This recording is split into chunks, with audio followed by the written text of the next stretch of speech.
जय तल सतगुरु प्रभु महाराज को जय। श्री सीतारामचंद्रमूर्ति की जय। श्री हनुमान स्वामी की जय। जय तल सतगुरु प्रभु महाराज को जय। श्री दक्षिणामूर्ति समारंभां श्री शिवराम दीक्षित मध्यमां श्री बुरहानार्य पर्यंतं वंदे श्री सत्ययाज्ञ गुरु परंपरां। गुरुर्ब्रह्मा गुरुर्विष्णु गुरुर्देवो महेश्वरः गुरु साक्षात् परब्रह्मा तस्मै श्री गुरवे नमः। दयतल सद्गुरु प्रभु महाराज को जय। ఈరోజు మరి గురు పరమాత్మ యొక్క అనుగ్రహంతో ఖమ్మం జిల్లా కామేపల్లి మండల కేంద్రంలో మరి కామేపల్లి గ్రామంలో శ్రీ సద్గురు అవధూతేంద్ర స్వామి వారి యొక్క దివ్య సన్నిధిలో మరి శ్రీ గొట్టుపర్తి మరి శివాజీ గారి యొక్క ఆధ్వర్యంలో నిర్వహింపబడుతూ ఉన్నటువంటి సప్తాహ కార్యక్రమంలో ఆ యొక్క పరమాత్మకు సంబంధించినటువంటి 2 మాటలు గుర్తు చేసుకునేటువంటి అవకాశం కల్పించినటువంటి ఆ పరమాత్మకు నమస్కరిస్తూ 2 మాటలు పలికే ప్రయత్నం. వారు చెప్పారు ఇందాక నిర్మలానంద నెహ్రూ రాజయోగి గారు. మరి వారికి మా నాన్నగారి గురించి నా గురించి మొత్తం తెలుసు. నా చిన్నప్పటి నుంచి కూడా వారు నన్ను చూస్తూ ఉన్నారు. అలాగే మరి శ్రీ శ్రీనివాస్ రామానుజదాస్ గారు, వారు కూడా మంచి చక్కటి బోధ చేస్తారు. వారు కూడా సుపరిచితులు. మరి శివాజీ గారికి, వీరికి, నెహ్రూ గారికి, మీ అందరికీ కూడా జైగులు అర్పిస్తూ 2 మాటలు. ఈ ఊరితో ఉన్న పరిచయాన్ని గురించి కూడా వారు చెప్పారు.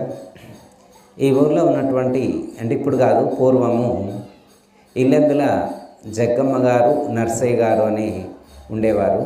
వాళ్ళ యొక్క మనవణ్ణి, అంటే మా అమ్మమ్మ గారి ఊరిది. మా అమ్మగారు ఈ ఊరిలోనే పుట్టారు, ఈ ఊరిలోనే పెరిగారు.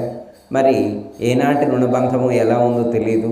ఇంతకు పూర్వం కూడా మరి శివాజీ గారు ఇక్కడ నిర్వహించినటువంటి దోస యజ్ఞానికి, అలాగే ఒకసారి సప్తాహానికి కూడా మరి నెహ్రూ గారు చెప్తే వచ్చి ఆ కార్యక్రమాల్లో కూడా పాల్గొనడం అనేటువంటిది జరిగింది. అంటే రుణానుబంధం అనేటువంటిది ఉంది. మరి పరమాత్మ దాన్ని మళ్ళొకసారి పెనవేసి మళ్ళా కలపటం అనేటువంటిది జరిగింది. మరి ఈ సందర్భంగా 2 మాటలు మనందరికీ తెలిసిందే, అయినా కానీ మళ్ళొకసారి గుర్తు చేసుకోవటం మన యొక్క ధర్మం. ఇప్పుడు శంకర భగవత్పాదుల వారు ఒక మాట చెప్తారు, దుర్లభం మానుషందేహం వివేకం అతి దుర్లభం అని చెప్పారు. ఈ లోకంలో మనిషిగా పుట్టడమే విశేషం అనుకుంటే, అందులో వివేకంతో కూడి ఉన్నటువంటి, అంటే ఒక విచక్షణతో కూడి ఉన్నటువంటి మానవుడిగా జన్మించటం ఇంకా శ్రేష్టము, శ్రేయస్కరము అని చెప్పటం అనేటువంటిది జరిగింది. ఇప్పుడు మనం అందరం మానవ జన్మకు వచ్చాం. అయితే ప్రతి ఒక్కరిని మనం గమనించినట్లయితే ఒక రొటీన్ లైఫ్ అనేటువంటిది ఉంది. ఒక రొటీన్ లైఫ్ అనేటువంటిది మనం చూస్తూ ఉన్నాం. ఇది మనందరికీ తెలిసింది. 2 చేస్తూ ఉన్నాం. ఏం చేస్తాం ఏంటంటే, 1 నిద్రపోవటం, 2 మేల్కోవటం. ఇవి చేయని వాళ్ళు ఎవరు ఉండరు. దాదాపు ఉంటే ప్రపంచం మొత్తం వాళ్ళు 1-2 ఉంటారు నిద్రపోకుండా ఉండేవాళ్ళు. ప్రపంచం మొత్తంలో 1-2 ఉండొచ్చు నిద్రపోకుండా ఉండేవాళ్ళు. మిగతా వాళ్ళందరూ నిద్రపోవలసిందే, మేల్కోవాల్సిందే. నిద్ర ఎందుకు పోతారు? మేల్కోవటం కోసం. ఎందుకు మేల్కొంటారు? మళ్ళీ నిద్రపోవడం కోసం. మేల్కొని ఏం చేస్తాం? ఉదయం స్నానం చేస్తాం, టిఫిన్ చేస్తాం, టీ తాగుతాం, అన్నం వండుకొని తింటాం, మళ్ళీ సాయంత్రం స్నాక్స్, టీ తాగుతాం, మళ్ళీ రాత్రి భోజనం చేస్తాం, మళ్ళీ పడుకుంటాం. ఎందుకు పడుకుంటారు? మళ్ళీ నిద్ర లేవడం కోసమే. మరి నిద్ర లేసి ఏం చేస్తారు?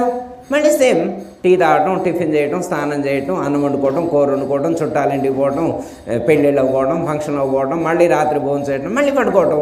మళ్ళీ పడుకొని ఏం చేస్తారు? మళ్ళీ నిద్ర లేటమే. ఇవి కాకుండా ఈ ప్రపంచంలో కొత్తగా ఏం చేస్తున్నాం మనం?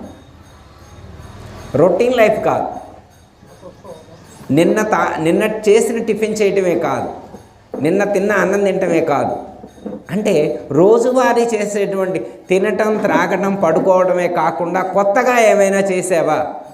కొత్తగా ఏమైనా ఆలోచించామా? ఈ మానవ జన్మకు వచ్చినందుకు కొత్తగా మనం ఏమైనా ఉపయోగపడేటువంటి పని ఏమైనా చేసామా? ఇది మనం ప్రశ్నించుకోవాల్సింది. అంటే ఒక ఆలోచన మనకు కలిగినప్పుడు, ఇప్పుడు మన శివరాత్రి రోజున జాగరణ చేశారు. 2 ఉదయం పూట ఉపవాసం ఉండాలా, రాత్రి జాగరణ చేయాలి. అదేంటమ్మా, ఎన్ని సందర్భాల్లో ఉపవాసం ఉండరు, ఎన్ని సందర్భాల్లో నిద్రగాసినటువంటి రోజులు ఎన్ని ఉండవమ్మా మనకి జీవితంలో ఉంటాయి కదా. అలా కాదనమాట. శివరాత్రి రోజున జాగరణ చేయటం అనేటువంటిది ఒక అద్భుతం. దాని వెనుక ఒక సందేశం ఉంటుంది. దాన్ని గుర్తించే వాళ్ళు ఎంతమంది ఉంటారు? ఉపవాసం దాని వెనక ఉన్నటువంటి అర్థాన్ని గుర్తించేటువంటి వాళ్ళు ఎంతమంది ఉండి ఆచరిస్తున్నారు? అది మనం ప్రశ్నించుకోవాల్సింది. ఉపసమీపే వాసః అన్నారు. ఉపసమీపే వాసః. వాసః అంటే నివసించడం, ఉప అంటే సమీపంలో. సమీపంలో ఉండాలట. సమీపంలో ఉండాలి. ఎవరికి సమీపంలో ఉండాలా? గురువుగారికి అయి ఉంటాం, అంతేనా? లేదా దేవుడికి సమీపంలో ఉండాలి. దేవుడికి సమీపంలో ఉండాలంటే ఏం చేయాలి? దేవుడికి సమీపంలో ఉండాలన్నారు. ఇప్పుడు దేవుడు ఎక్కడ ఉంటాడో తెలిస్తే ఎలా సమీపంలో ఉండొచ్చు. దేవుడికి సమీపంలో ఉండాలన్నారు. దేవుడికి సమీపంలో ఉండాలంటే ఎక్కడ ఉండాలా? రామాలయంలో ఉండాలా? శివాలయంలో ఉండాలా? అమ్మవారి టెంపుల్లో ఉండాలా? మరి గురువుగారి యొక్క ఆశ్రమంలో ఉండాలా?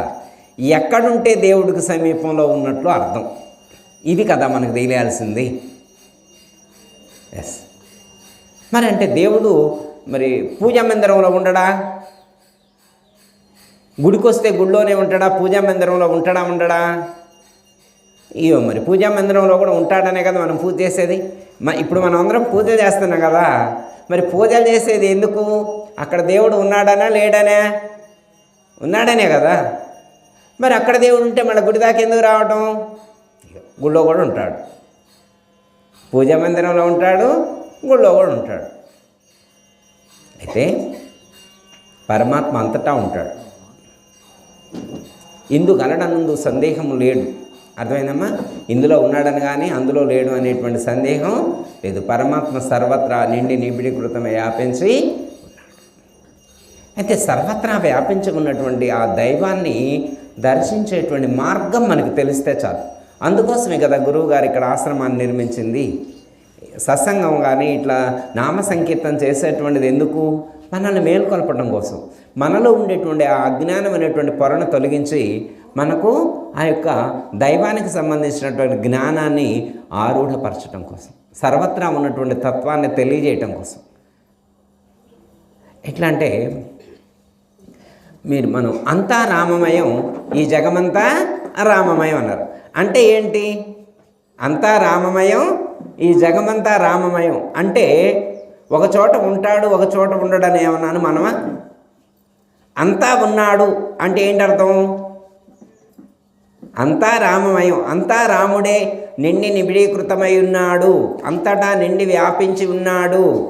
విష్ణోహో వ్యాపకశీలత్వ సర్వత్రా ములుగృత్స సందులేఖను కలిగి ఉన్నాడు.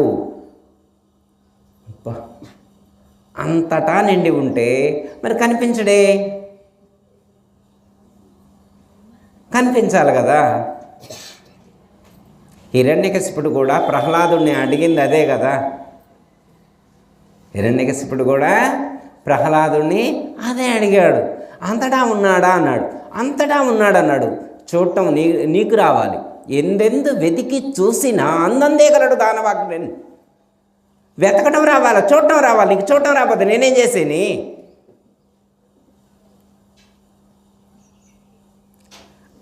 అంటే సపోజ్ ఇక్కడ వైరస్ ఉందని చెప్పారు, కనపడిద్దా మనకి?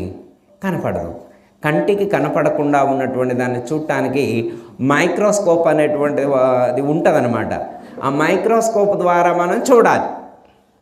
కంటికి కనపడకుండా ఉన్నదాన్ని ఎలా చూడాలి మనం? మైక్రోస్కోప్ ద్వారా చూస్తాము.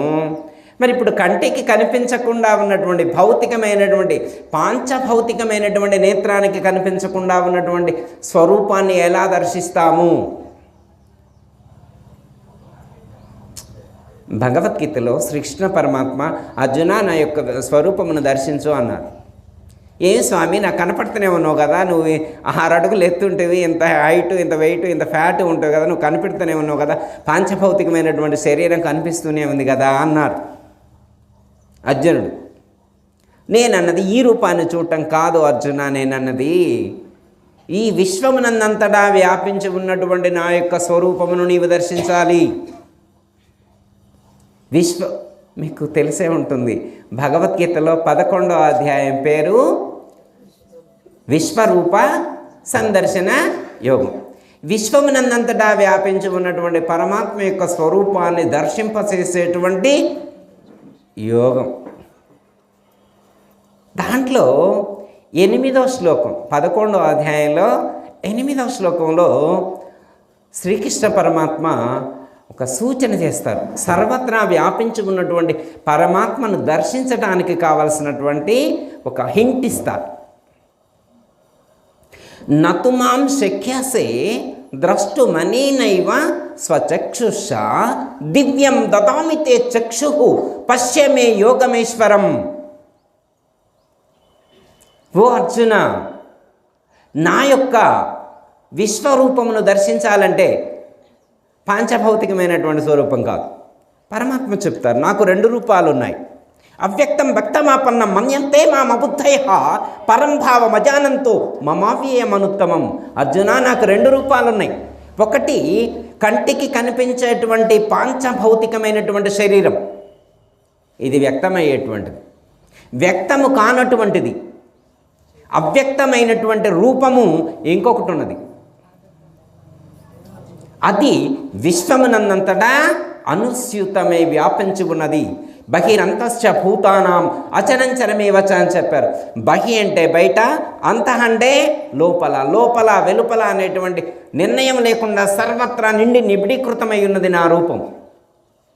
కొంతమంది నా పాంచభౌతికమైనటువంటి స్వరూపాన్ని చూస్తారు, కొంతమంది నా యొక్క అవ్యక్తమైనటువంటి స్వరూపాన్ని చూస్తారు. అయితే ఇక్కడ అర్జున, సర్వత్రా వ్యాపించి ఉన్నటువంటి నా యొక్క స్వరూపాన్ని నీవు చూడాలంటే ఏం చేయాలి? దివ్యం దదామి తే చక్షు. నీవు దివ్య చక్షువును సముపార్జించుకోవాలి. జ్ఞాన చక్షువు, జ్ఞాన నేత్రమును. ఈ ప్రపంచంలో ఎవరైతే జ్ఞాన నేత్రాన్ని సముపార్జించుకుంటారో వారికి సర్వత్రా వ్యాపించి ఉన్నటువంటి పరమాత్మ యొక్క స్వరూపాన్ని దర్శించేటువంటి అవకాశం లభిస్తుంది అని చెప్పి శ్రీకృష్ణ పరమాత్మే 11వ అధ్యాయంలో 8వ శ్లోకంలో సూచించారు. పశ్యంతి, నువ్వు చూడవచ్చు, పరమాత్మ యొక్క స్వరూపాన్ని నువ్వు చూడవచ్చు. ఎలా చూడవచ్చు? జ్ఞాన నేత్రం ద్వారా దర్శించు. మరి జ్ఞాన నేత్రం ఎక్కడుంటుంది? ఆ జ్ఞాన నేత్రం ఎక్కడుంటుంది? దానికోసం ఏమన్నా ఇప్పుడు హరిద్వార్ వెళ్ళాలా, ఋషికేశ్ వెళ్ళాలా, కేదార్నాథ్ వెళ్ళాలా, బద్రీనాథ్ వెళ్ళాలా, కాశీ వెళ్ళాలా, రామేశ్వరం వెళ్ళాలా? లేదు. ప్రతి ఒక్కరి హృదయ కమలమునందు అది ఉన్నది. ప్రతి మనిషి యొక్క, ప్రతి మానవుని యొక్క హృదయంలో అది ప్రకటితమవుతూ ఉంది. ఆ ప్రకటితమయ్యేటువంటి ఆ యొక్క జ్ఞానాన్ని గుర్తు చేసేటువంటి వారు కావాలి. ఆ గుర్తు చేసేటువంటి వారి పేరే గురువు. లేకపోతే గురువుగారితో మనకేం పని? గురువుగారితో మనకేం? ఈ గురువు గారు ఉన్నారు, శివాజీ గారు ఉన్నారు, వారితో మనకేం పని? లేకపోతే పని ఉంటుందా మనకి? అంటే మనకు తెలియనటువంటి, మన అనుభవంలో లేనటువంటి, మన అనుభూతికి అందనటువంటి ఏ తత్వం అయితే ఉన్నదో అట్టి తత్వాన్ని దర్శించడానికి కావలసినటువంటి జ్ఞానం గురువు దగ్గర ఉంది. మరి వారికి ఎక్కడి నుంచి వచ్చింది? వారు కూడా ఈ ఊరిలోనే పుట్టారుగా. అంటే వారు గురువు ద్వారా సంపాదించుకున్నారు. వారి గురువు. మరి వారు ఆ పైన వారు గురువు గారి దగ్గర అంటే పరంపరాప్రోక్తంగా, ఒక సాంప్రదాయబద్ధంగా ఈ జ్ఞానం ఒకరి నుండి ఒకటికి ఇలా వస్తూ ఉంది. అలా ఒకరి నుండి ఒకరి ద్వారా వచ్చేటువంటి ఈ యొక్క జ్ఞానాన్ని పొందటం కోసం మనం గురువుని ఆశ్రయించాలి, గురు సేవ చేయాలి. గురువుగారు ఏం చెప్తే అది చేయాలి. గురువుగారు ఏం చెప్తే అది చేయాలి. మనం గురువుగారు ఏది చెప్తే అది చేసినప్పుడు గురువుగారి జ్ఞానాన్ని మనకు బోధిస్తారు. అందుకేమనంటే గురువు ఇంటనైనా ఉండాలన్నారు, గురువు వెంటనైనా ఉండాలని. గురువు ఇంట ఉన్నప్పుడు వారికి ఏ క్షణంలో ఆ జ్ఞానం చెప్పాలనిపిస్తే ఆ క్షణంలో చెప్తారు. గురువు వెంట ఉన్నప్పుడు ఎప్పుడంటే అప్పుడు వారికి గుర్తుకొచ్చినప్పుడల్లా గుర్తు చేస్తూ ఉంటారు ఈ యొక్క జ్ఞానం. ఓకే, అయితే ఆ జ్ఞానాన్ని పొందాలి అంటే మనకు అర్హత ఉండాలి. సాధకుడికి ఏముండాలి? అర్హత ఉండాలి. ఇప్పుడు అర్హత లేదనుకోండి, అర్హత లేనప్పుడు ఆ జ్ఞానాన్ని వారు ఇవ్వరు. అర్హత ఉన్న వాళ్ళకే జ్ఞానాన్ని ఇస్తారు. ఇప్పటి కాలంలో గురువులు పెరిగారు, కానీ వెనకటి రోజుల్లో గురువు లభించడం అంటే మామూలు విషయమా? అసలు శిష్యులకి ఉపదేశాలు ఇచ్చేవాళ్ళ గురువులు. శిష్యులు ఎన్ని సంవత్సరాలు తిరిగితే ఇచ్చేవారు ఉపదేశాలు. ఇప్పుడేమో గురువులే తిరుగుతున్నారు, నేను ఉపదేశం ఇస్తా అని చెప్పి. వెనకటి రోజుల్లో చాలా పరీక్ష చేసేటువంటి వారు గురువులు. అన్ని కోణాల్లో పరిశీలన చేసి పరిశోధన చేసి ఇతడు అర్హుడు అనిపిస్తేనే ఆ యొక్క జ్ఞానాన్ని బోధించేవారు. ఎందుకు గురువు గారు అంత పరిశోధించకపోతే మాత్రం ఏమైంది, చెప్పకూడదా అని చెప్పి మనం అనుకోవచ్చు.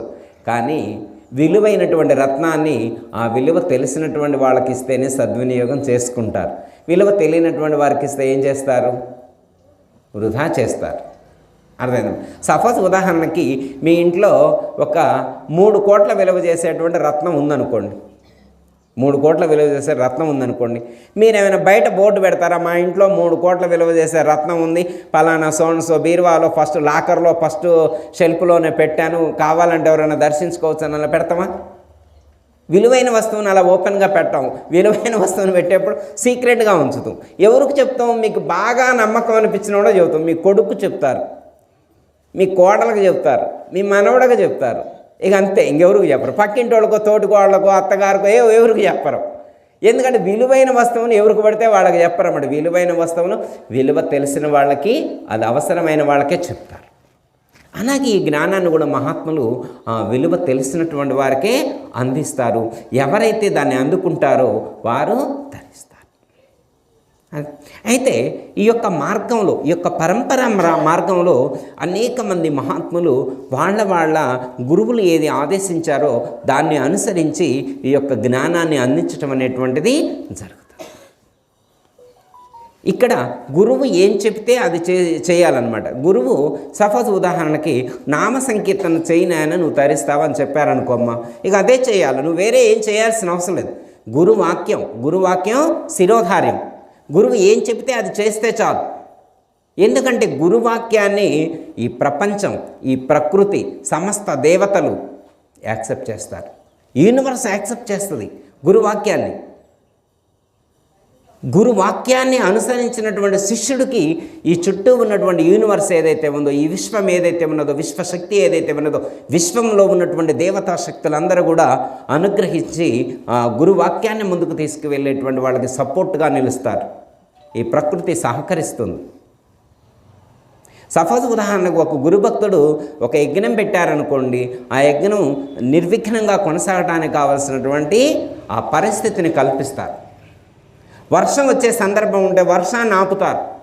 చాలామంది అనుకుంటారు, అబ్బా శివాజీ గారు ఇక్కడ యాగం పెట్టబట్టి మంచిగా జరిగింది, లేకపోతే వర్షం వచ్చేది, వర్షాన్ని కూడా ఆపారు అంటారు.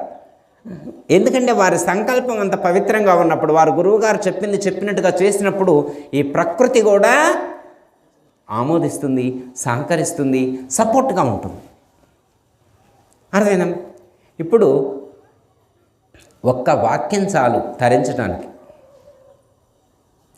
మంత్రమూలం గురోర్వాక్యం శాస్త్రంలో చెప్పారమ్మా. ఏమని చెప్పారు? మంత్రమూలం గురోర్వాక్యం. గురువుగారి యొక్క మాటే మంత్రం, వేరే మంత్రాలు చదవక్కర్లేదట. గురువుగారి యొక్క మాటే మంత్ర సమానం. మరి గురువుగారి యొక్క మాటే మంత్ర సమానం అయితే మరి గురువుగారు ఉపదేశించినటువంటి మంత్రం ఎంత శక్తివంతమైనటువంటిది ఆలోచించండి. మననాత్ త్రాయతే ఇది మంత్ర అని చెప్పారు. ఎవరైతే మంత్రాన్ని అనుష్ఠానం చేస్తారో వాళ్ళను ఆ మంత్రశక్తి రక్షిస్తూ ఉంది. ఆ మంత్ర అధిష్టాన దేవత వాళ్ళను రక్షిస్తుంది, కాపాడుతుంది అని చెప్పారు. ఇప్పుడు మంత్రాన్ని అనుష్ఠానం చేస్తే ఏమిటి ప్రయోజనం? సపోజ్ ఉదాహరణకి గురువుగారు ఇక్కడ సప్తాహం పెట్టారు. నాయనగారు చెప్పారు ఇందాక 400 సప్తాహాలు చేశాయని చెప్పారు. వారు మామూలు విషయం అమ్మ 400 సప్తాహాలు చేయటం అంటే ఎన్నో హనుమాన్ చాలీసాలు చేశారు. నరేనయ్య 4000 హనుమాన్ చాలీసాలు అంటే ఒక్కొక్కటి 108 లెక్క 4000 హనుమాన్ చాలీసాలు చేశారని చెప్పారు. ఎంత ఎనర్జీ ఉంటుంది, ఎంత శక్తి వస్తుంది అంటే మనకి ఆధ్యాత్మిక పరంగా చెప్పేప్పుడు 2 శక్తులను ఉదహరిస్తారు. ఒకటి శబ్దశక్తి, 2 అర్థశక్తి. శబ్దశక్తి అంటే సౌండ్ ఎనర్జీ, అర్థశక్తి అంటే ఆ శబ్దంలో ఉన్నటువంటి అర్థాన్ని అనుసరించి నడుచుకోవటం. అర్థం తెలుసుకొని నడుచుకుంటే ఒక విధానం, అర్థంతో పని లేకుండా ఒక మంత్రాన్ని కానీ ఒక నామాన్ని కానీ ఒక పద్ధతిగా మనం ఉచ్చారణ చేసినప్పుడు ఆ యొక్క శబ్దంలో నుంచి ఉత్పత్తి అయ్యేటువంటి ఆ శక్తి ఏదైతే ఉంటుందో ఆ శక్తి ఎవరైతే ఉచ్చారణ చేశారో వాళ్ళలో ప్రసరితమవుతుంది. తర్వాత వాళ్ళు చుట్టూ ఉన్నటువంటి వాళ్ళందరిలో ప్రసరితమవుతుంది. ఆ ప్రాంతం మొత్తం కూడా ఆ యొక్క శక్తి తరంగాలతో నింపబడి ఆ ప్రాంతం మొత్తం కూడా పవిత్రమవుతుంది. అక్కడ ఉన్నటువంటి దోషాలన్నీ కూడా తొలగిపోతాయి. చూడండి, కొంతమంది అంటారు, ఏమంటే స్నానం చేయకుండా మంత్రం చదవచ్చా అంటారు. స్నానం చేయకుండా మంత్రం చదవచ్చా, ఏమైనా తప్ప గురువుగారు అనేవాళ్ళు కూడా ఉంటారు. అంటే అది వాళ్ళ గురువుగారు చెప్పింది ఫాలో అవ్వాలి. కానీ శాస్త్రంలో ఏమని చెప్పారంటే ఈ ప్రపంచంలో ఉన్నటువంటి మలినాలను పోగొట్టేదే మంత్రం. ఇక మంత్రాన్ని మలినం చేసేది ఏముంటుంది? అర్థమైందమ్మా? ఎట్లా అంటే అమ్మా, సపోజ్ ఉదాహరణకి మనం మంత్రం ఎలా చదువుతాం? నోటితో, అవునా కదా? ఏం మాట్లాడటం లేదు, నోటితోటే కమ్మా. ఇప్పుడు నోటితో మంత్రం చదివామనుకోమ్మా, ఆ శబ్దం ఏమైనా తడంటుందా శబ్దానికి? అనుకుంటా. శబ్దానికి తడంటుకుండా ఉంటుందా అమ్మ? ఓ 4 మంత్రాలు చదివిన తర్వాత నోట్లో ఉంచేటువంటి తడికి ఆ శబ్దానికి మంత్రానికి తడి అంటదా? అంటిద్దా? శబ్దానికి మంత్రానికి మలినం అంటదు, తడి అంటదు. తడి లేని మంత్రం అది, తడి అంటని మంత్రం అది. మంత్రాన్ని మలినం చేసేదేముంది? నువ్వు అనుష్ఠానం చేస్తే నీలో ఆ దోషాలను నివృత్తి చేస్తుంది ఆ మంత్రశక్తి. శరీరాన్ని శుద్ధి చేస్తుంది, మనసును శుద్ధి చేస్తుంది. అంతరాంతరాల్లోకి ఆ యొక్క మంత్రశక్తి తరంగాలు ప్రసరితమై నీలో ఉన్నటువంటి జన్మల నాటి దోషాలన్నింటినీ కూడా తొలగించి నిన్ను పవిత్రునిగా మారుస్తుంది. నీలో ఉన్నటువంటి అరిషడ్వర్గాలను తొలగిస్తుంది, అష్టమదాలను తొలగిస్తుంది, ఈశ్వరత్రయాలను తొలగిస్తుంది, వాసనత్రయాలను తొలగిస్తుంది. పునీతుణ్ణి చేస్తుంది, జీవుణ్ణి ఈశ్వరుణ్ణి చేస్తుంది, మానవుణ్ణి మాధవుణ్ణి చేస్తుంది, నరుణ్ణి నారాయణుణ్ణి చేస్తుంది. అంతటి శక్తి మంత్రానికి ఉంది. అబ్బా, ఎంత గొప్ప విశేషం అండి! మంత్రం ఏమన్నా కింటాలు ఉంటుందా? కింటాలు ఉంటుందమ్మా మంత్రం. చదవడానికి ఏమన్నా కష్టమా? నొప్పా? ఈ ప్రపంచంలో నామ స్మరణ కంటే సులువైనటువంటి సాధన ఇంకోటి లేదన్నారు. రూపాయి ఖర్చు పెట్టాల్సిన పని లేదు. అమ్మ లక్షలు ఏమన్నా ఇమ్మంటున్నారా? లక్షలేమి ఇవ్వాల్సిన అవసరం లేదు, డబ్బులు ఖర్చు ఏం లేదుగా దీనికి. పోనీ ఇక్కడికి వస్తే శివాజీ గారే భోజనాలు కూడా పెడుతున్నారుగా, ఇంకేం ఖర్చు ఉందని మనకి? ఎన్ని అవకాశాలు కల్పిస్తున్నారు వారు. మనం చేయాల్సిందేంటి? నామస్మరణ చేస్తే చాలు. ఏం స్వామి, నామస్మరణ చేస్తే నాకేంటి? ఎవరు స్మరణ చేస్తే వాళ్ళే పునీతులు అవుతారు. చిన్న ఎగ్జాంపుల్ ఒకటి మీకు తెలిసిందే గుర్తు చేస్తా. ఒక ఆయన వేటాడి, అంటే అడవిలో ఉన్నటువంటి కొన్ని ప్రాణులను వేటాడి వాటిని చంపి కాల్చుకొని తినటమే వృత్తి. వేరే వృత్తి లేదు వాడు. ఆయనకు వేరే పని తెలియదు, ఏం చేయాలో తెలియదు అనమాట. అయితే ఆయన చనిపోయిండు, వాళ్ళ పిల్లవాడు. మరి ఈయన మాత్రం ఏం చేస్తారు? తండ్రి ఆ పని చేసినప్పుడు ఈయన కొత్త పని చేస్తారా? ఈయన కూడా అదే పని చేసేవాడు. అయితే సపోజ్ ఉదాహరణకు ఒక పక్షికి బాణం వేశాడు అనుకోమ్మా, ఆ బాణం వేస్తే అది కింద పడి కొట్టుకొని చనిపోయిన తర్వాత వెళ్ళి పట్టుకొని ఇంటికి తీసుకొచ్చి వండుకొని తినేవాడు. ఒకరోజు అటువైపుగా నారద మహర్షి, అంగీరసుడు అనేటువంటి గురువు గారు ఇద్దరు వెళ్తూ ఉన్నారు. ఆ వెళ్తూ ఉంటే ఈ యొక్క దృశ్యాన్ని చూస్తారు. ఏమినైనా ఇలా చేస్తున్నావు, ఇది తప్పు కదా, ఒక ప్రాణిని చంపి ఆహారంగా స్వీకరించి భోజించటం అనేటువంటిది తప్పు కదా, ఇది ఎలా చేస్తావు, ఇది హింస చేయకూడదు కదా, ఒక ప్రాణిని హింసించి పొట్టపోసుకోవడం అనేటువంటిది ఏ పాటి ధర్మం, ఎక్కడ చెప్పారు? ఏమో స్వామి, మాకు అవన్నీ ధర్మాలు తెలీదు, మేము అడవిలో జీవిస్తూ ఉన్నాం, మా తండ్రి గారు ఇదే చేశారు, నాకు ఇంతకంటే ఏం తెలీదు, మా తండ్రి గారు చేసిందే నేను కూడా వృత్తి పనిగా చేసుకొని నేను ఇదే చేస్తున్నా, నాకేం తెలియదు. ఎందుకోసం ఇచ్చేస్తున్నామంటే జీవనాధారం కావాలి. నేను, నా భార్య, ఇద్దరు పిల్లలు, నేను, నా భార్య, ఇద్దరు పిల్లలు. ఓకే, అంటే నీకు జీవనాధారం ఉంటే ఈ పని చేయమంటే చెయ్యి, మీరు నాకు రోజు ఫుడ్ పెట్టండి, మీరేం చెప్తే చేస్తాను, మీరు నాకు రోజు ఫుడ్ పెడితే మీ ఏ పని చెబితే చేస్తాను.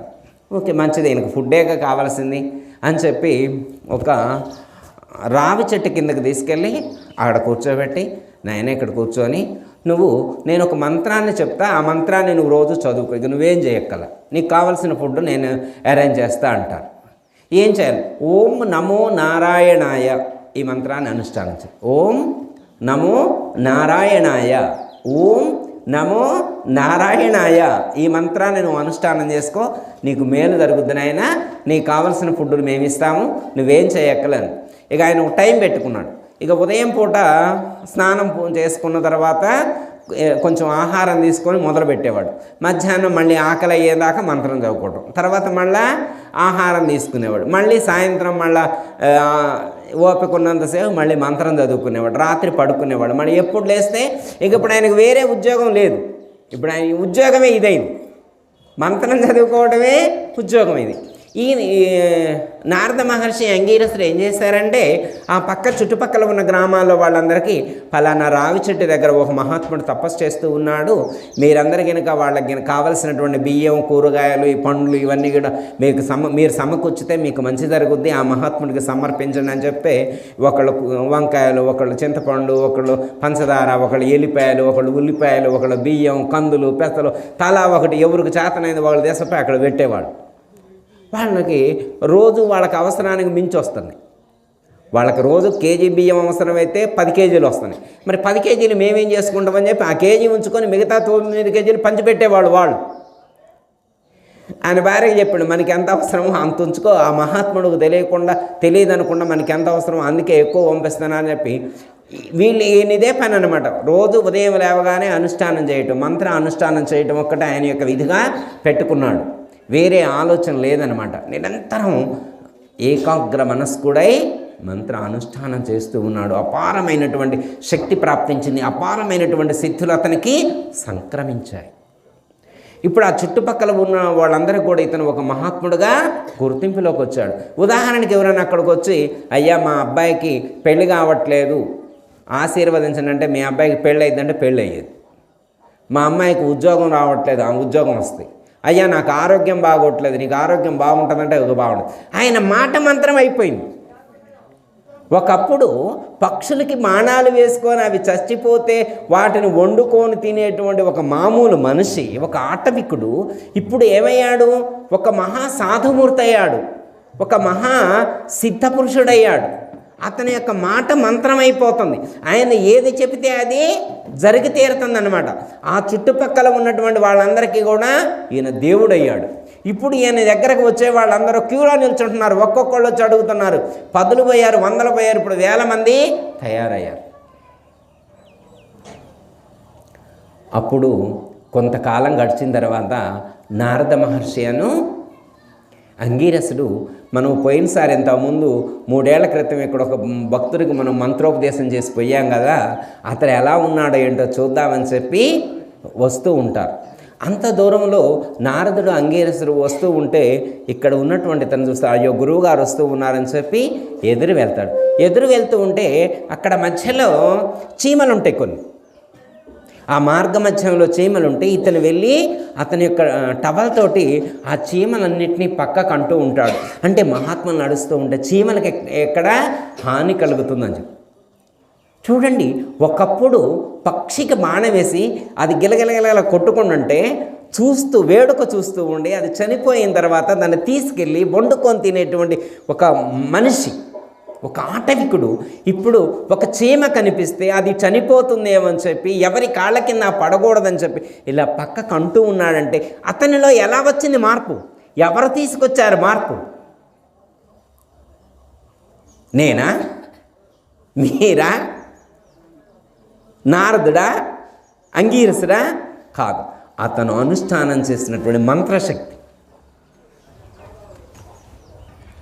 మంత్రాన్ని అనుష్ఠానం చేస్తే ఏమైంది? మారిపోయాడు,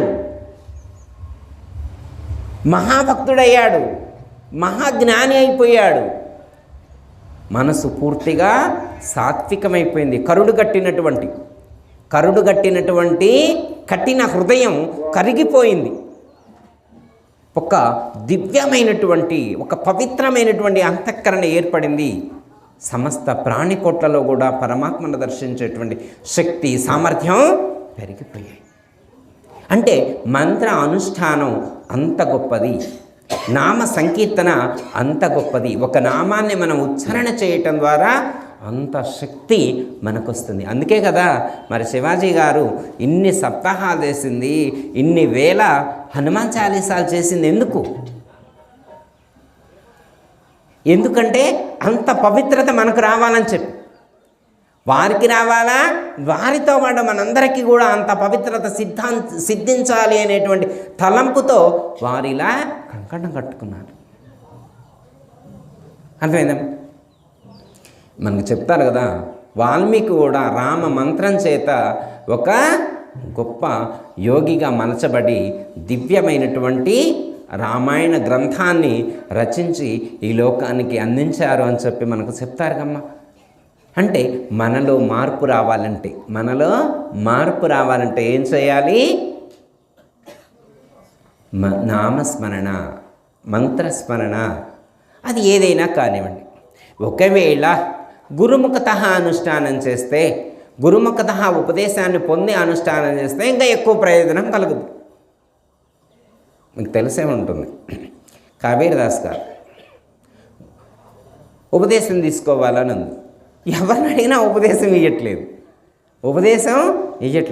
ఒకరోజు అనుకున్నాడు, ఒక గురువు గారిని గుర్తించారు. ఈ గురువు గారి దగ్గర ఉపదేశం తీసుకుంటే బాగుంటుందని గుర్తించారు.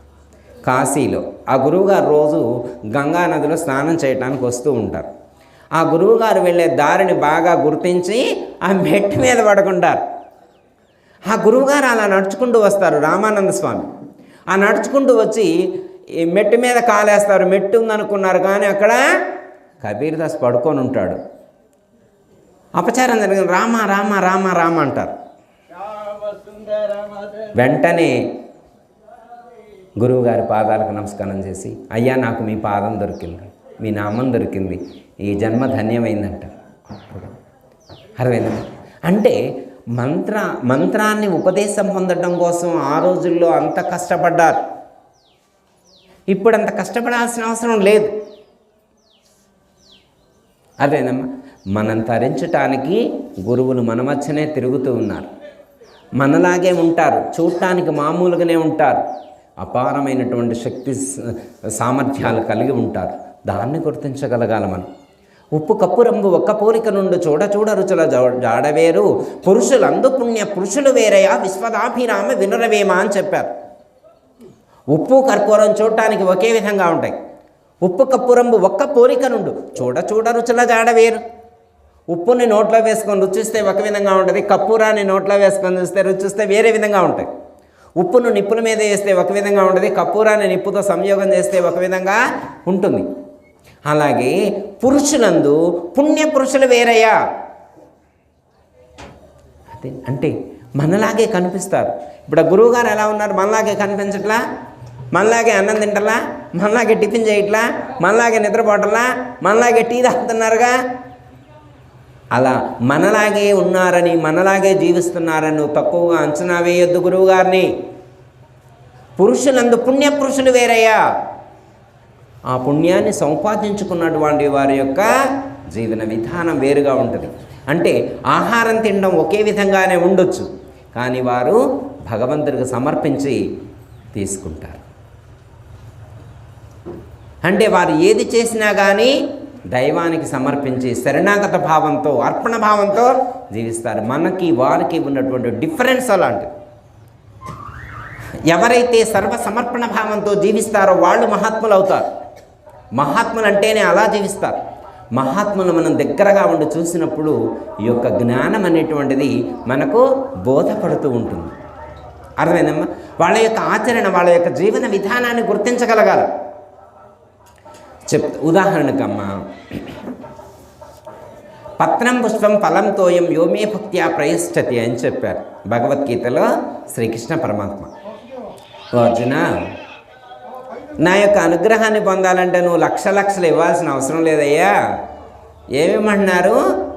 పత్రం, పుష్పం, ఫలం, తోయం, ఇవి ఇస్తే చాలు. పత్రం ఎవరు సమర్పించారు అంటే రుక్మిణీదేవి సమర్పించింది.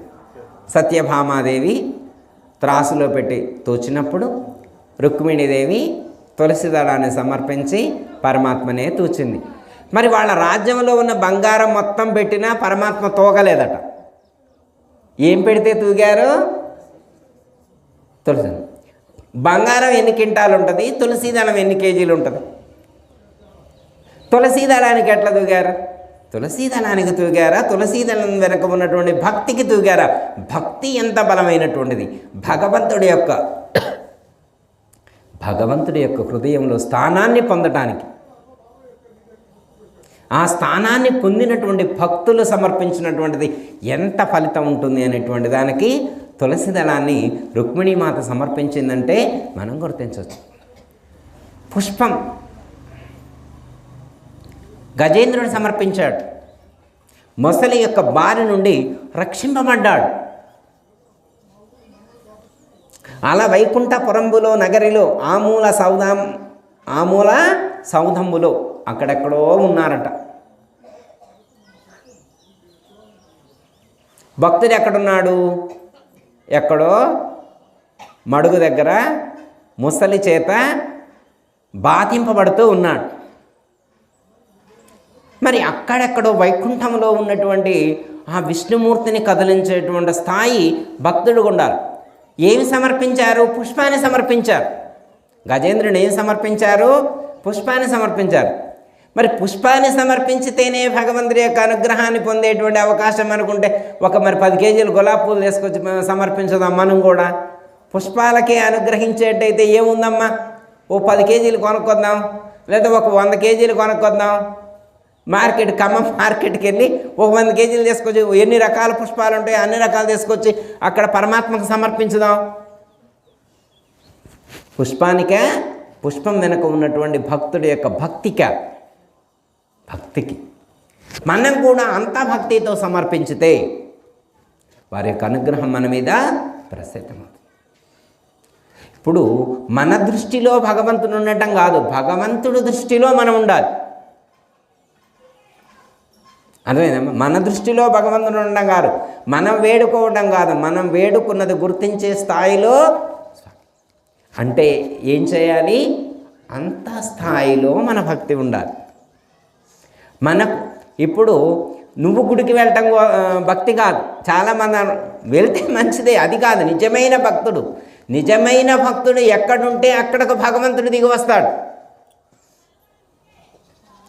శబరిమాత ఏమిచ్చిందమ్మా? రేగుపండు ఇచ్చింది. మరి రేగుపండ్లు దొరకన స్వామికి ఇక్కడ దాకా వచ్చింది. రేగుపండు పెట్టేవాళ్ళు ఎవరు లేరని చెప్పి శబరిమాత ఒక్కతే ఇక్కడ ఆశ్రమంలో ఉంది, సమర్పించిద్దని చెప్పి వచ్చాడా? ఆవిడ భక్తి కోసం వచ్చాడు, భక్తుల్ని అనుగ్రహించడం కోసం, భక్తులను కరుణించడం కోసం. ఎక్కడ భక్తులుంటే అక్కడికి వెళ్తారు. సతీ సక్కుబాయిని అనుగ్రహించడం కోసం కదిలి వచ్చాడు, చక్రధారిని రక్షించడం కోసం కదిలి వచ్చాడు, జానాభాయిని రక్షించడం కోసం కదిలి వచ్చాడు. అంటే పరమ భక్తితో ఎవరు వేడుకుంటారో వాళ్ళను అనుగ్రహించడం కోసం పరమాత్మ కదిలి వస్తారు. ఇప్పుడు మనం చేయాల్సిందేంటి? పుష్పాలు సమర్పించటమా? తులసి దళాలు, బిల్వ దళాలు ఇవి సమర్పించటమా? అవి కూడా సమర్పించాలి, కానీ వాటి వెనక పవిత్రమైనటువంటి భక్తి ఉండాలి, నిర్మలమైనటువంటి భక్తి ఉండాలి, కల్మషం లేనటువంటి భక్తి ఉండాలి, పంపకం లేనటువంటి భక్తి ఉండాలి, ఏకాగ్ర భక్తి ఉండాలి. భగవద్గీతలో ఒక్క మాట చెప్తారు, అది చెప్పి కంక్లూషన్ అమ్మ. పెద్దలు చాలామంది ఉన్నారు చెప్పేవాళ్ళు. 11వ అధ్యాయంలో పరమాత్మ చెప్తారు, భక్త్యాత్మనన్యా శక్య అహమేవం విదోర్జున గ్రాతం ద్రష్టించదత్వేన ప్రవేశించ పరంతప అన్నారు. పరమాత్మను గురించి తెలుసుకోవాలన్నా, పరమాత్మను దర్శించాలన్నా, పరమాత్మను అనుభూతి చెందాలన్నా ఏం కావాలా? అనన్య భక్తి ఉండాలి అన్నారు. ఏముండాలా? అనన్య భక్తి. అనన్య భక్తి ఎవరికి ఉంటుందో వాళ్ళు పరమాత్మను గురించి తెలుసుకోగలుగుతారు, పరమాత్మను దర్శించగలుగుతారు, పరమాత్మను అనుభూతి చెందగలుగుతారు. అనన్య భక్తి ఉండాలని చెప్పారు. ఎవరు చెప్పారు?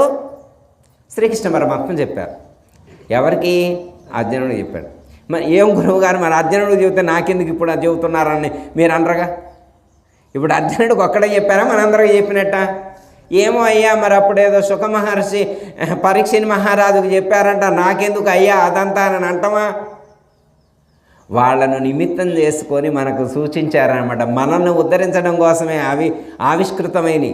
ఇప్పుడు భాగవతం కానీ, రామాయణం కానీ, భారతం కానీ, భగవద్గీత కానీ, ఉపనిషత్తులు కానీ వాళ్ళ కోసం కాదు, కేవలం వాళ్ళ కోసమే కాదు, ఈ లోకాన్ని ఉద్ధరించడం కోసం ఎవరినో ఒకరిని నిమిత్త మాత్రంగా చేసుకొని ఆవిష్కృతమైనటువంటి జ్ఞాన భాండాగారాలు. అనన్య భక్తి అంటే ఇక భగవంతుడు తప్ప అన్ని ధ్యాస ఉండకూడదు. చిన్న ఎగ్జాంపుల్తో కంక్లూషన్. ఎట్లా అన్య ధ్యాస లేకుండా ఉండేటువంటి భక్తి అంటే ఎలా ఉంటుంది అంటే ఏంటంటే, వాళ్ళకి పెళ్ళి అయిన తర్వాత 23 సంవత్సరాలకు ఒక అబ్బాయి పుట్టాడు. ఇక చూడండి అమ్మ, పెళ్ళే లేట్ మ్యారేజ్, దాని తర్వాత 23 సంవత్సరాలకి ఇక మొత్తం అన్నారు. డాక్టర్స్ కూడా హోప్లెస్ అన్నారు. చుట్టాలందరూ కూడా, లోకం మొత్తం కూడా కాకై కూసింది అంటారు కదా, అలా అన్నారన్నమాట. ఎంతమంది ఎన్నన్నా కానీ 23 సంవత్సరాల తర్వాత సంతానం అంది మగ పిల్లగాడు పుట్టాడు, మంచి ఆరోగ్యంగా ఉన్నాడు. ఇక వీళ్లకు అమితమైనటువంటి ప్రేమ, ఆ పిల్లవాడంటే అమితమైనటువంటి ప్రేమ. ఒక్కరోజు కూడా పిల్లవాడిని విడిచిపెట్టి వాళ్ళు ఉండటానికి ఇష్టపడరు అన్నమాట తల్లిదండ్రులు. పిల్లగాడు ఎప్పుడు స్కూలుకు పోయిన తర్వాత మళ్ళీ స్కూల్ నుంచి వచ్చేంత వరకు కూడా వాడు ఫోటో చూసుకుంటూ ఉంటారనమాట. ప్రతి క్షణం వాడినే గుర్తు చేసుకుంటారు. ఈ 8 గంటలు కూడా మర్చిపోరు అనమాట. అలాంటిది ఆ పిల్లవాడు ఎంఎస్ చేయడానికి అమెరికా వెళ్తా అన్నాడు. వద్దని చెప్పారు వీళ్ళు, వద్దని చెప్పారు. కానీ పట్టుబట్టాడు. మరి పిల్లగాడు అంత పట్టుబట్టిన తర్వాత ప్రేమ గల పిల్లవాడు కదా, సరే అన్నారు. ఇప్పుడు వెళ్ళారు, పిల్లవాడు వెళ్ళాడు. వెళ్ళిన తర్వాత ఈ తల్లిదండ్రులు ప్రతి క్షణం ఆ పిల్లవాడినే గుర్తు చేసుకుంటూ ఉంటారు.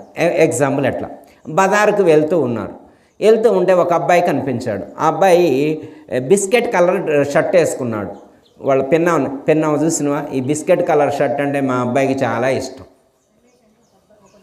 కొంచెం అంతా లెక్క వెళ్ళిన తర్వాత ఐస్ క్రీమ్ కనపడింది. మావయ్య మా పిల్లగాడికి ఐస్ క్రీమ్ అంటే చాలా ఇష్టం.